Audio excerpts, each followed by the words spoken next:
Good morning, beloveds. Sugar does not feel good, so I brought her with me. I don't know how long she'll stay. She's, they all have a respiratory virus, and it's one that once cats get it, they always have it. And so the best thing that we can do is manage it, which is by giving them lysine. We buy a powdered lysine and we mix it in their food, and then, but the problem is once you have when your nose is stopped up, you can't smell, and then you don't want to eat. It's cats, and so she's not eating, so she's not getting her dose of lysine, which means that I have to dissolve it in water and literally squirt it in her mouth. I feel so bad when she stopped up because I know how she feels. But yeah, so. But I thought she could make a cameo for you guys today. And then, of course, she won't turn around and look at the camera. See? Nope. Okay, come here, baby. You want to stay there? So, yeah, that's Sugar. Sugar and Rita are siblings, even though, where are you going? And this is also my parrot. Sugar likes sitting on. No, we are not going to show your best asset to Facebook, huh? Where are you going? You gonna sit there? Okay. Here.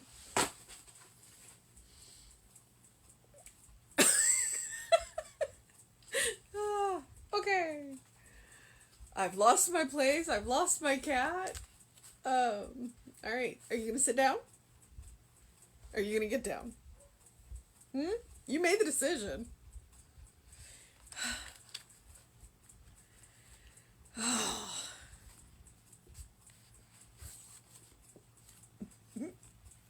What? Okay, so it is October 22nd. Our title is I Rejoice in the Good of All. Let's see. There is a divine awareness within me that leads me upward and onward. I prepare myself for this ascent, filling my mental life with spiritual realization. My bread is manna from heaven.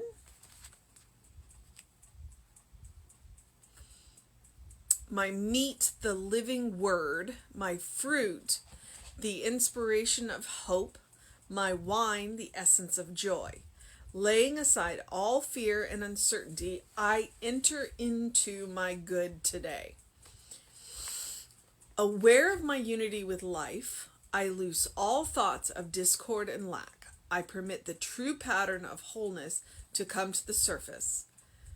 Tending only these thoughts of my good with the fire of imagination and feeling, I refuse to think about anything unlike wholeness.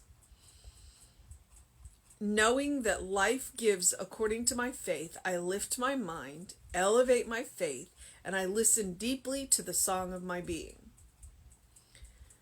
Every good I have experienced is now increased. Every joy that has come into my life is now multiplied. There is a new influx of inspiration into my thought. I see more clearly than ever before that my divine birthright is freedom, joy, and eternal goodness. I realize that this same birthright is bequeathed to all people. The divine presence interprets itself to all people through love and friendship, peace and harmony, joy and freedom. I rejoice in the good of all. Okay, so we are nearing the end of the month of fulfillment. Which is, I've really enjoyed October. I really have. I like the selections that they chose for this month. I like the way he writes. I like how he is stating facts, and he's stating, it's like, this is the way it is, and it's available for everybody. And it's like he spent, the first part of the book building us up, going, okay, this is how you do this. This is how you do this. Raise your awareness, raise your consciousness, do this, do this, do this. And this month he's going, okay, so if you have been doing this, this is what you're getting. And it also brought to mind, and I've probably mentioned it before, because growing up, I read C.S. Lewis, the Lion, the Witch, and the Wardrobe series, or the Chronicles of Narnia, I guess I should say. The Lion, the Witch, and the Wardrobe was one of the first books that I remember bringing home from the library to ask my mother to read to me. So she would, me and my brother would cuddle up with her and she would read that book to us. Which is probably one of the reasons why I still love that book. And I've read the whole series, and I've read some of his other stuff too. He is definitely a Christian writer. And that's not a bad thing. Don't let me make that sound like it's a bad thing. Because I've enjoyed some of his other works that are nonfiction, that are definitely about his Christian faith. But there's one, The Last Battle. And that, for whatever reason, this reading today reminded me of that. Because in The Last Battle, spoiler alert, he destroys Narnia. And then you find out that everybody in the book is already dead. And that they have entered into heaven.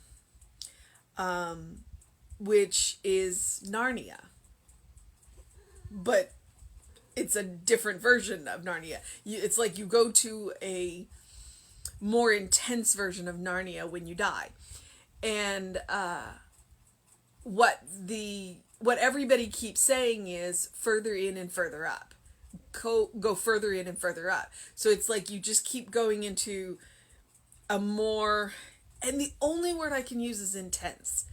Like the colors are more intense, the flavors are more intense, the scents are more intense, everything's more intense. So it's like you just keep moving into a bigger on the outside or bigger on the inside version of Narnia, and that was his version of heaven. So it's like heaven is gonna look like the world around you. Oh, dang you, C.S. Lewis. I just got that. So Narnia was heaven, but then when you got to heaven, it was Narnia. Ow! Now I have to go back and reread the book. Dang. C.S. Lewis is sneaky. So further in and further up. Which is where we go. Further in and further up. We elevate our thoughts. We go further into that place where nothing has ever been wrong. We go further up into the Christ consciousness. And that's what this brought to mind. And now I'm going to be thinking about that book all day. Oh my God. I know what I'm doing this weekend. Okay. Woof. You just got that spiritual 2x4 live on Facebook. Wow. All right. There is a divine awareness within me that leads me upward and onward, further in, further up, directly from the book. I prepare myself for this ascent, filling my mental life with spiritual realization. That's our inner work. My bread is manna from heaven. And probably if you would go and look it up, there's a spiritual correlation, which I am not qualified to even think about right now. So I may go and do some research on that. So my bread is the manna from heaven. My meat is the living word. Let me enunciate word, the living word. My fruit is the inspiration of hope. My wine, the essence of joy. So this is what we are working. This is how we feed our spiritual nature. Laying aside all fear and uncertainty, I enter into my good today. So if you want to enter into your good every day, how do you do that? Lay aside your fear and uncertainty. Aware of my unity with life, I loose all thoughts of discord and lack. because that is not congruent with unity. I permit the true pattern of wholeness to come to the surface. So it's already there. This is what he's saying. Our wholeness is there. We just need to let it come. We need to let it come to the surface. Tending only those thoughts of my good with the fire of imagination and feeling. Okay. I love that sentence. Tending only those thoughts of my good with the fire of imagination and feeling. So it's like you can literally allow the fire to burn out all of the stuff that's not working for you.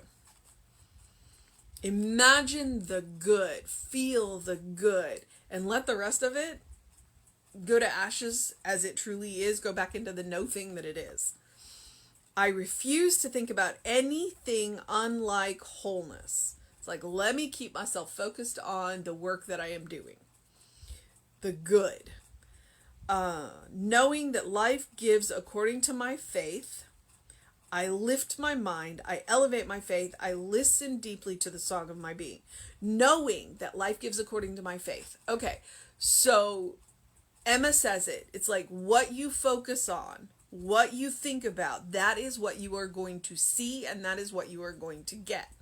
So if I'm focused on the negative, that's all I'm going to see. If I'm focused on the good, then that is what I'm going to see. It doesn't mean I'm not going to see the negative. But what it means is the negative is not going to get my attention. I'm going to focus on the good. I'm going to work towards the good. And then I'm going to be rewarded by more of that coming into my life. If you focus on the problem, you'll never get it done. If you focus on the solution, the problem will get solved. So, lift your mind, elevate your faith, and listen deeply to the song of your being. There are cultures that sing, when you're born, they sing a song to you. And so that if there is ever a time that you forget who you are, then the whole village gathers around you and they sing your song to you to remind you of who you are. Can you imagine how much better of a world it would be if we could all do that? It's like, I've made a mistake. So the people around me who love me come to me and sing me my song to remind me of who I am. That's what we can do for each other. We sing the song of who you are to each other. Who we are to each other. To remind us who we are. Even when we have made mistakes. It's not about punishment. It's about reminding us who we are. Every good I've experienced is now increased because I'm focused on my good and I'm focused on everybody's good. It's like, I want to celebrate your win as much as, if not more than my own win. I love to celebrate other people's wins because, wow, a candle is not diminished by lighting another candle. That is one of my mottos. Every joy that has come into my life is now multiplied. There is a new influx of inspiration into my thought power statement. If you need to do something, there is a new influx of inspiration into my thoughts. Say it to yourself. Write it on your mirror. Write it on your door as you're heading out for the day. I see more clearly than ever before that my divine birthright is freedom, joy, and eternal goodness. I love it when he tells us that what our divine birthright is. Our divine birthright is freedom, joy, and eternal goodness, because this is what spirit trends toward. And so this is what we work towards. This is what we focus on. And the rest of it will fall away. I realize that this same birthright is bequeathed to all people. If I want it for myself, I want it for everybody. And that's the truth. I really honestly do. Like I said, I love to celebrate other people's wins. It's like, tell me you're good so that I can celebrate with you. The divine presence interprets itself to all people through love, friendship, peace, harmony, joy, and freedom. I rejoice in the good of all, because that's where the power is. Oh my God. That is one of the most amazing feelings, is to celebrate somebody's good. Anybody's good. Anybody's good. Yes. Tell me you're good so that I may celebrate with you. I think that's a quote from somebody. I may have to look that up. Okay. So our mission today, should we choose to accept it? And I'm going to go back to this one because I like it. Our mission is to tend only those thoughts of our good with the fire of imagination and feeling. It's like, if you are going to tend your garden, your mind garden, your spirit garden, whatever you want to call it, tend it with your imagination and the feeling. So if you are planting flowers, and I'm going to use that, then imagine those flowers fully bloomed. Don't imagine the seeds, don't imagine the sprouts, imagine them in full bloom with the vivid colors and the amazing scents and the bees, the bees buzzing in them. And that is that's the fire of imagination.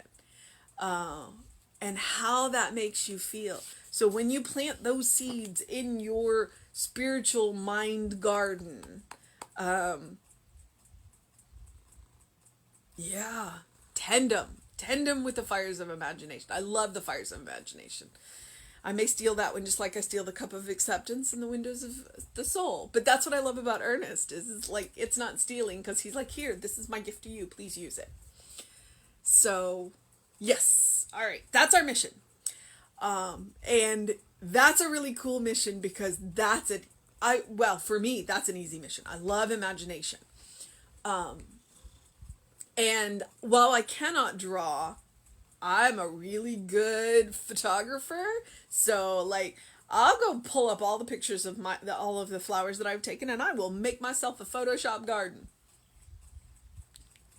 to represent my elevated spiritual mind garden. So, do something loving for yourself. Do something kind for yourself. Do something compassionate for yourself. It's a little muggy out there today, so I'm not going to advocate opening your windows for that fresh air yet. Unless, maybe. It is muggy. I know where I live. It's Houston. But do something that engages your mind and your body today. Do what it takes to make it a wonderful day for you. Do what it takes to make it that spiritual powerhouse that you are so capable of, because you are a beloved child of God in whom spirit is well pleased.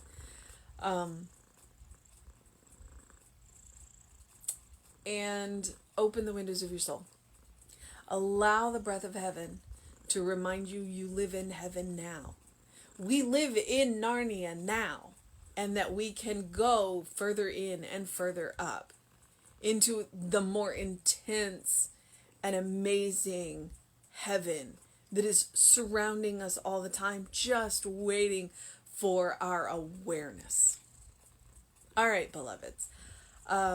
Reverend David will be on with you around 5 p.m. today. I will be back with you at 9 a.m. tomorrow.